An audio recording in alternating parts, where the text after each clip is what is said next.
Taipei, Taiwan, August 23, 2025. A crucial referendum has concluded with a decisive outcome. Taiwanese voters have rejected the proposal to restart the island's mothballed third nuclear power plant. The result marks the end of months of political debate, public campaigning, and deep divisions over the future of Taiwan's energy policy. The failed vote is especially significant as it comes just 3 months after the Mayanshan nuclear power plant was shuttered in May, ending Taiwan's era of atomic energy.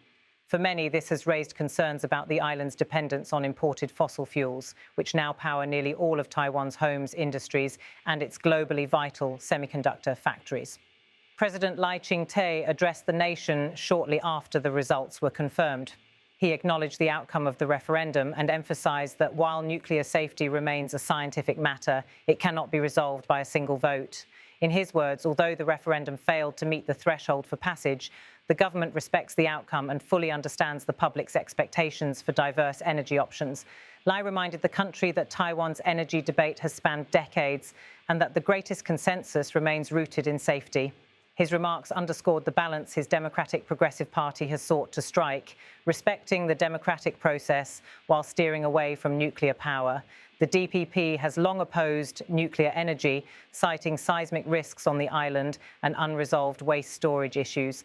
But public opinion remains mixed, reflecting anxieties over blackouts, energy imports, and rising costs. With nuclear off the table for now, Taiwan must continue importing nearly all of its coal, oil, and natural gas. Analysts warn this dependence exposes the island to both price shocks and geopolitical risks. Any disruption in fuel shipments could threaten not just daily life, but also the chip industry, the crown jewel of Taiwan's economy, supplying processors to the world. In a second address, President Lai urged dialogue rather than confrontation between the ruling and opposition parties. He outlined what he called 4 adjustments for the future: adjusting the formation of policies, adjusting the priorities of governance, adjusting dialogue between the ruling and opposition, and adjusting the financial system. These changes, he stressed, would take time but were essential for unity. The opposition Kuomintang, however, has not softened its stance. The party had strongly backed the referendum, presenting nuclear energy as a pragmatic solution for Taiwan's growing power demands. Kuomintang leaders argue that abandoning nuclear has left the island exposed to outages, higher costs, and excessive reliance on fossil fuels, all of which contradict Taiwan's pledges on climate action. Meanwhile, the government is betting heavily on renewables. Taiwan has expanded offshore wind and solar installations in recent years, with ambitious targets to increase their share in the energy mix. But renewables today cover only a fraction of the island's demand. Critics question whether deployment is happening fast enough to keep pace with Taiwan's consumption and industrial growth. Turnout proved decisive in this referendum. While a majority of ballots supported restarting the plant, the vote fell short of Taiwan's strict legal threshold for passage. This shortfall reflects not only political divisions, but also voter fatigue with repeated referendums on the same issue over the past decade. For President Lai, the result reinforces a delicate path forward. His administration must manage rising energy costs, ensure grid reliability, and accelerate renewable investments, all while avoiding the political fractures that energy debates have repeatedly triggered. Memories of the 2011 Fukushima disaster continue to cast a shadow over Taiwan's debate. That crisis hardened opposition to nuclear energy across Asia and in Taiwan, especially in coastal communities near plants. Safety fears remain entrenched, even as supporters argue that modern nuclear technology could provide cleaner, more stable power. Energy security is now a defining issue for Taiwan's leadership. With geopolitical tensions across the Taiwan Strait and instability in global energy markets, questions loom large.